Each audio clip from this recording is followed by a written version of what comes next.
Joignez-vous à la discussion. Appelez ou textez le 187 Cube Radio 1877 827 2346. On voyait que les Américains devaient marcher sur leur fierté et leurs principes. Une liberté de penser. Mais il le fait d'une façon particulièrement grossière et maladroite. Une force internationale. Et même, on va plus loin. Luc la Liberté. Mesdames et messieurs, ça, c'est la liste de sujets de Luc la Liberté. Et c'est écrit noir sur blanc, une idée pas si bête de Donald Trump. 27 février 2025. Luc, une idée pas si bête de Donald Trump. Mais parle-nous-en. Écoute, c'est l'entente ou le deal que je voulais te proposer hier. Et j'espérais bien sûr que tu as les fonds nécessaires parce que ce serait une belle porte d'entrée pour toi aux États-Unis. C'est souvent le cas en passant. Hein. J'ai déjà rédigé, ils sont perdus dans le nombre de textes qu'on écrit, puis souvent, on fait état des dangers ou du caractère déstabilisant de certaines mesures de Donald Trump. Et hier, il a lancé dans les derniers jours cette idée. Ça existe déjà sous une autre forme, mais il a dit, écoutez, on va maintenant proposer de vendre pour 5 millions de dollars ce qu'on appelle une Gold Card. En fait, c'est un visa pour des immigrants qui viendraient aux États-Unis et qui sont prêts à investir. Ça existe déjà sous une autre forme. C'est le visa, c'est très technique, c'est le visa EB5. Ça permet, en échange d'1 million de dollars, donc, de venir aux États-Unis et d'investir. Donc, il y en a qui vont se dire, est-ce que c'est discutable ou pas? Est-ce qu'on encourage ça ou pas? Est-ce que ça vient pallier à la responsabilité qu'on a d'accueillir des réfugiés? C'est un autre domaine totalement. Il y a d'autres pays qui font ça. Maintenant, il était déjà controversé le programme de visa EB5 parce que on avait beaucoup de difficultés à identifier la provenance de l'argent, de ce million de dollars et des sommes qu'on allait investir. Donc, on pensait à du blanchissage d'argent, on pensait à de la fraude, par exemple. Oui. Et là, Donald Trump dit, on va enlever ça, parce que finalement, on ne chargeait pas assez. 1 million, les gens sont capables de payer plus que ça. Puis moi, je pense d'être capable d'aller chercher 10 000, 20 000 ou 50 000 migrants qui seraient capables d'entrer ici avec 5 millions de dollars. Mais là où je dis, c'est une bonne idée de Donald Trump, on peut être en accord ou pas avec le principe, avec la philosophie, mais l'idée en soi est pas mauvaise. Exigeons plus, puis faisons avec les immigrants qui ont de l'argent, accordons-leur un visa pour qu'ils développent notre économie, pour qu'ils investissent ici. Sauf qu'il est en train, à la lumière de ce qu'on a jusqu'à maintenant, il est en train de laisser tomber le peu de contrôle qu'on avait finalement sur la provenance de l'argent. Et il y a même une journaliste qui l'a interrogé en disant, Monsieur Trump, est-ce que ça se pourrait qu'avec votre programme maintenant, ce que vous allez mettre en vigueur, est-ce que c'est possible, par exemple, qu'un oligarque russe puisse entrer au pays? Ben oui. M. Trump a répondu, tu vas être content. Donc, il est transparent, Donald Trump. On ne pourra pas lui reprocher ça. Il a dit, oui, mais je connais de bons oligarques russes et ils seraient très intéressés à venir ici et il y en aura probablement. Donc, en fait, il s'est trouvé, est-ce que c'est encore une fois un écran de fumée, c'est de l'esbrouf, est-ce qu'il veut simplement divertir ou détourner l'attention? Mais toujours est-il donc qu'on a ce programme. L'idée n'est pas de lui, ça vient de Ludwig, qui est une de ses nominations. Mais M. Trump l'a peut-être présenté maladroitement. Attendons la suite. Mais ce que tu es en train de dire, c'est qu'il a enlevé des garde-fous. Il a enlevé des garde-fous pour voir, écoute, parce qu'on c'est bien beau là, de recevoir des immigrants avec de l'argent, mais encore faut-il que ce soit des gens respectables et honorables. Tu sais. Voilà, donc t'as mis le doigt sur une grosse partie du problème. C'est la grosse faille dans ce qu'il présente présentement. Et en plus, non seulement ça te donne un visa pour les États-Unis, mais ça te donne une voie accélérée éventuellement vers la citoyenneté. Donc, est-ce que c'est équitable? Est-ce que c'est fair play? Il y a des questions quelque part morales et légales qui sous-tendent tout ça, mais tu l'as bien identifié. Moi, ce que je vois comme principal problème à court terme, c'est vous aviez déjà de la difficulté à gérer ce programme-là, puis à éviter que des gens viennent blanchir de l'argent aux États-Unis. Est-ce que vous avez fait quelque chose pour améliorer ou vous faites différent, mais que tout n'est centré que sur les sommes d'argent qui entrent aux États-Unis? Donc, c'est un peu ça la question qu'on se pose à partir des informations qu'a divulguées Donald Trump dans les derniers jours. Si tu as 5 millions, on va regarder ailleurs, on va se fermer les yeux. Écoute, voilà. Ça s'invente pas, ça. Le gouvernement américain serait sur le point d'accorder un contrat de 2,4 milliards de dollars à Elon Musk. incroyable, quand même. C'est là où on disait, écoute, j'essaie de chercher, là, puis c'est toujours difficile de ne pas faire que condamner ce qui se passe actuellement, mais est-ce qu'on a, dans l'histoire américaine et ici, plus gros conflit d'intérêts que ça? On n'invente pas le conflit d'intérêts, on s'entend là-dessus. Est-ce qu'on a quelque chose à cette mesure-là?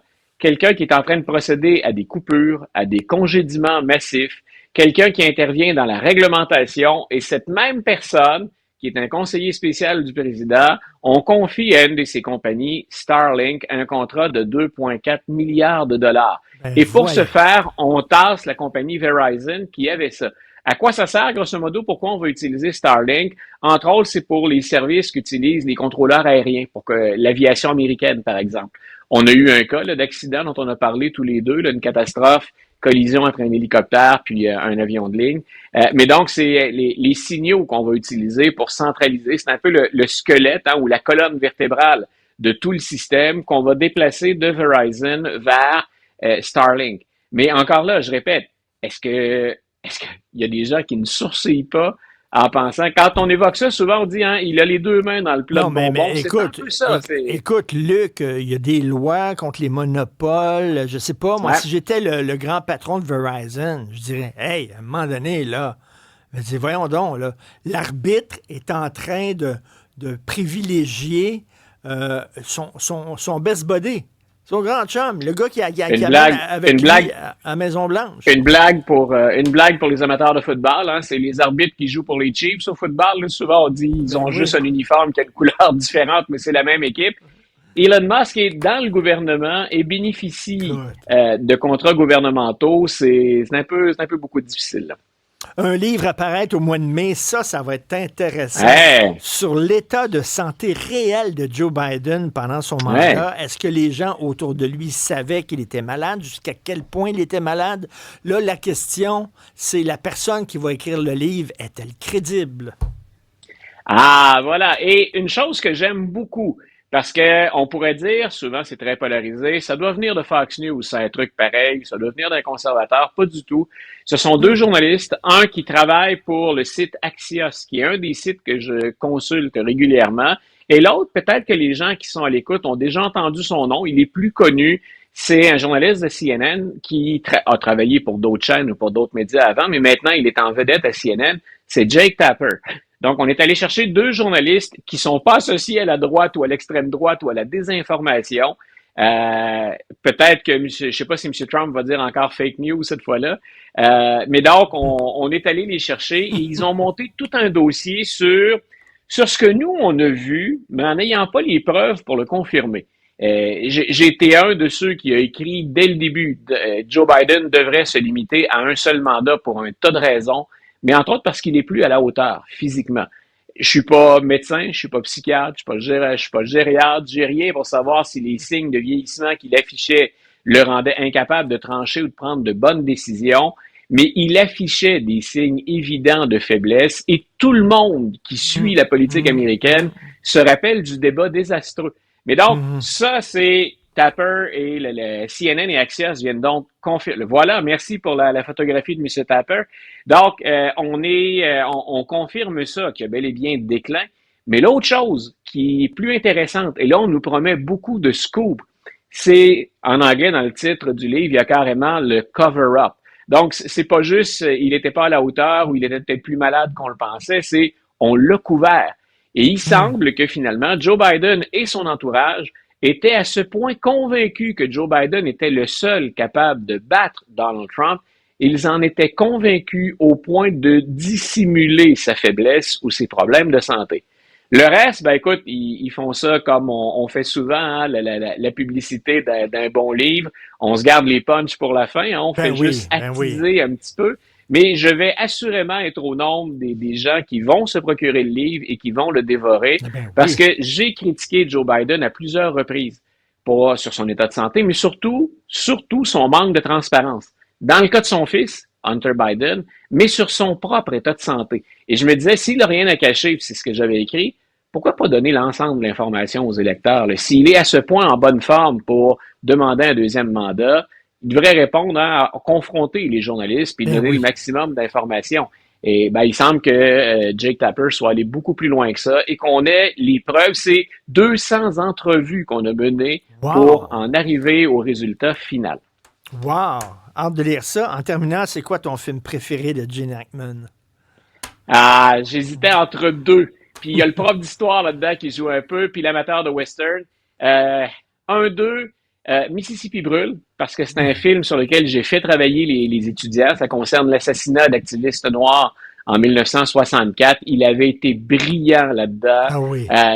Il fait un agent du FBI, mais originaire du Sud et qui enquête dans le Sud. C'est le gars très, très terre-à-terre, pragmatique, capable aussi d'utiliser la méthode forte. Sinon, écoute, moi, je le revois, ce film-là encore, Impitoyable ou Unforgiven, avec Clint Eastwood. Si on se souvient, d'ailleurs, à l'époque, ça avait ramené un petit peu le western, qui était un genre qui était à peu près mort.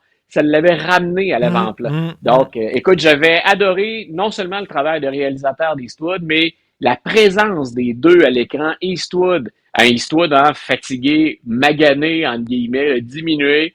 Puis Gene Hackman, écoute, moi, ça fait partie de mes classiques et de mes incontournables. Luc, Eastwood, Gene Hackman, il faut pas oublier, c'est Morgan Freeman, je pense, qui est là-dedans aussi. Tout à fait, oui. Freeman et Gene Hackman étaient les deux plus grands comédiens, je pense, aux États-Unis. Et Hackman avait un rôle là-dedans où il joue à la fois le côté sympathique, mais c'est une brute finie. Hein? Je veux pas divulgacher s'il y en a qui n'ont pas vu le film, mais c'est quelqu'un qui est d'une brutalité, qui est vraiment d'un caractère, comme le dit le titre, impitoyable. Mais en même temps, il y a ce côté charmeur, il y a ce côté humoristique. Il joue sur une palette d'émotions qui représente comme seul Gene Hackman, pas mal est capable de le faire. Quel grand comédien c'était, mort dans des circonstances très nébuleuses. Oui, on n'en sait pas beaucoup. On n'en sait pas beaucoup, mais c'est assez pour que la police trouve que c'est un contexte suspicieux. Oui, c'est ça, c'est assez étrange. Merci, à demain, Luc. Salut. À demain, Richard. Bye.